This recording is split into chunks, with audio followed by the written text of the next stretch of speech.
Hey folks, today I want to talk about Pilates, the Pilates industry, what we're seeing on social media these days, classical, contemporary. This is going to be a three-parter because I've got a lot I want to talk about. So we're going to start today talking about the difference between classical and contemporary Pilates.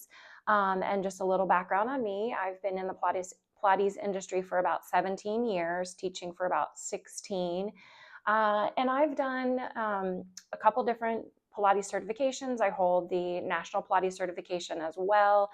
And I've done so much continuing education because that's been important to me to continue to learn and grow and just gain more knowledge that I can share with my students and that I can use on myself as well. So classical Pilates stems from the original Joseph Pilates work.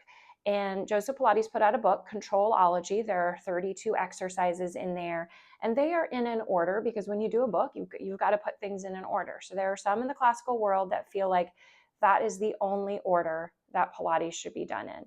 Now, we know from pictures, videos, and from firsthand experience from people that worked with Joseph Pilates, that pool is getting smaller and smaller, that Joseph didn't always teach in that order. But when you create a book, you've got to put things in an order. So I think that may be the order that he felt was good, but it didn't necessarily mean that was the order that he always used. But those exercises are classical Pilates exercises straight from Joseph Pilates, straight from the source.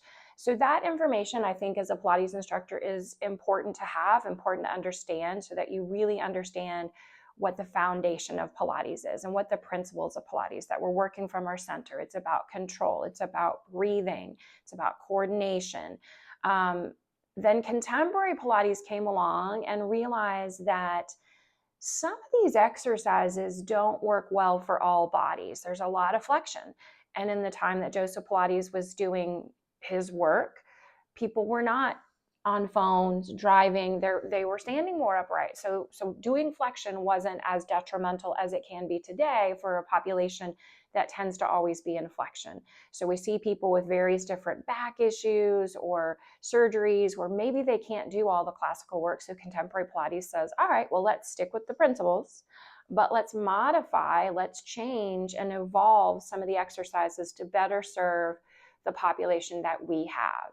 So that, in my opinion, contemporary makes Pilates approachable for a larger population than what sometimes classical can be. And that's not to say that classical can't be modified, but it gives you a wider berth of exercises that you can do because we're building on the classical and we're taking it in different directions, but we're adhering to those principles. So I was trained contemporary, but I've also done some workshops on classical Pilates.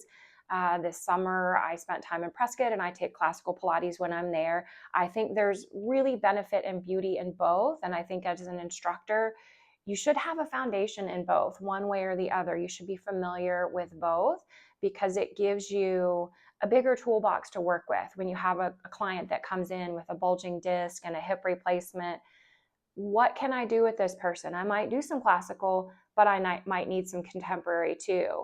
So I think there's beauty in both. I don't think it should be contemporary versus classical or classical versus contemporary. There should not be a war. When I entered the Pilates world, there were two very divided sides. And so that'll take us into video 2 where we're going to talk about the Pilates police. So tune back in and we'll get into that in video 2. Thanks for watching. Bye.